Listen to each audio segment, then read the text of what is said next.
So what's going on, social media land? Steve Crow, aka the Backwoods Hippie here. Now, I've been banned for several months on Facebook, but I don't mean I can't get on YouTube and run my damn mouth just a little bit. And today I just want to react, alright? Because I'm working my ass off. I ain't really got time to do this, but I'm going to do this. I'm going to share the common sense facts because the Democrats want to shut down the government. It's a pretty damn funny thing that the Democrats was the one whining and crying and pissing and moaning whenever the Republicans wanted to do it twice before. And they're the ones that had a hissy fit because of it. But at least whenever the Republicans done it, it was over something that was for the American citizens. Essentially, the left-wing Democratic Party wants to shut down the government over illegal immigrants, illegal aliens. And quite frankly, they are continuously siding with illegals, which is pretty much like police officers coming to your house and they decide that they're going to side with the home invader instead of the homeowner. Can you imagine that?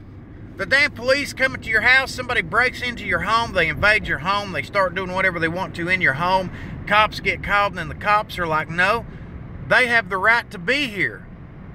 And you don't have the right to do any damn thing about it. It would essentially be like that. Whenever they come in and take the side of the invader instead of the homeowner. And that is exactly what they're trying to do. So you want to shut down the government? Shut it down. Shut it down. You know what?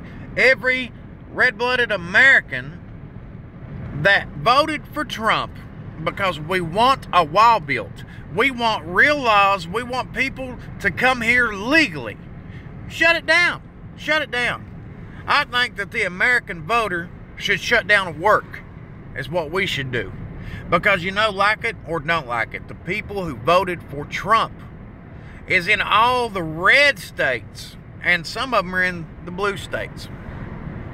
What would happen if all of us decided to say, you know what, you're going to build a wall and you're going to deport these illegals, or every one of us working voters are going to go on strike and not work?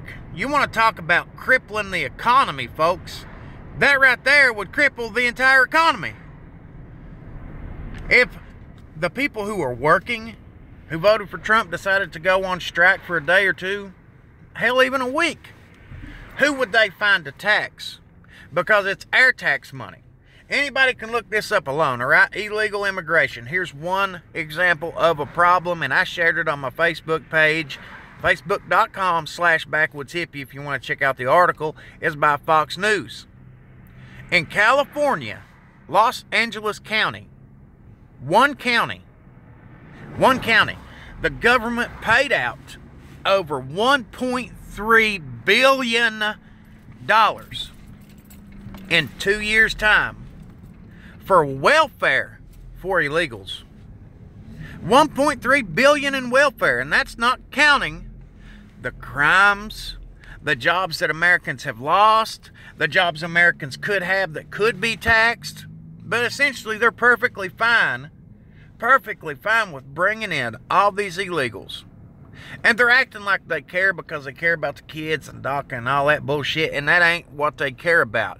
The only thing that the Democrats care about is they want them to have amnesty. And it's not about 700,000 DACA kids. It is about the fact that the Democrats want to start with the kids, and then they want to say, hey, let's make the parents have amnesty because all those people are voters. And essentially, they want that. People out here that are getting taxed to death, their vote don't count.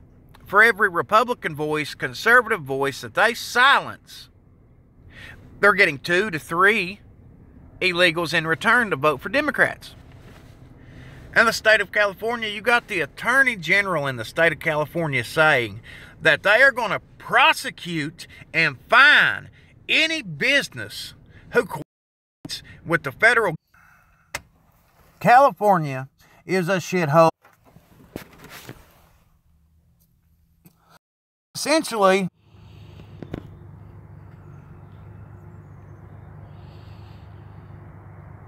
they want an employer to turn you in, and they will not protect you. But when it comes to an illegal, they will protect them. And that is the principle of this whole matter, is that they're wanting to put people that are not American citizens before American citizens and treat them a hell of a lot better than they do the American citizens. What they ought to do is give everybody a tax form and tell you, hey, do you want taxed for this? Do you want any of your money going for this, that, or the other? Do you want it to go for a wall? Yes. Do you want it to go for illegal immigration? No. And put little check marks on it. And let them start going out here and taxing all of the left-wingers who decide that they want to support DACA, or right-wingers who decide they want to support DACA. Start taking it out of their pocket. Because you know what's going to happen then? The government ain't going to have the money to do any damn thing, because most of the Democratic people who vote do not work. And the ones who do, there's a lot of reasonable ones out here who do work. I know plenty of people who was Democrats up until this past year whenever Trump was running for president. They switched from Democrat to Republican because of what the Democratic Party had to offer. And it ain't nothing but junk is what they got to offer. They don't care about nothing but votes and federal money. That's the big difference between Democrats and Republicans. All right, people can say what they want to about Trump. He's rich, he's a billionaire, he's this, that, he's the other. He runs a business. He makes his own money. A lot of Republicans run their own businesses and make their own money. But how Democrats get rich, look at Hillary Clinton for an example. How did she get rich? She didn't run her own business, do her own thing, neither did Bill Clinton. Whenever they started playing into politics, they went from broke to rich in no time because of donations, taking other people's money, taking federal funds and getting kickbacks and donations for it. So you imagine, if it starts with DACA, then all the refugees are going to be the same thing, because that's all they want. They want all amnesty for every illegal that's in the country, and they want to treat any refugee that comes through with the same type of courtesy because they want those votes. They do not care. That's why they've been playing this race-baiting bullshit and this Islamophobia bullshit and all that, because what they want is everybody to vote Democrat. That's all they want. And if they can bring in enough illegals, and if they can bring in enough refugees, then they can take all of our voices and silence us for good. And that's all they care for. I'll revisit this topic later. I just seen 2 people jump on. Thank you for jumping on. But I got to get back to work. Continue making America great again. Continue talking the facts. Continue supporting common sense. And the hell with this DACA and illegals. If they want to shut down the government, let them shut it down. But it's time that America starts fighting back, because it's, quite frankly, a bunch of bullshit that people who are not even citizens of this country get treated better than the citizens of this country. That's like guests coming over to your house and you treating the guest. The guests are getting treated better than what you are in your own home. That's exactly what this is. Except this is our own country. And it's unacceptable, folks. It's time we start focusing on those who are running in 2018 and start replacing them. Such as Pelosi and Maxine Waters and all that. They all need gone. And the only way to do that is if everybody speaks up and everybody starts banding together and getting these ass clowns out of office.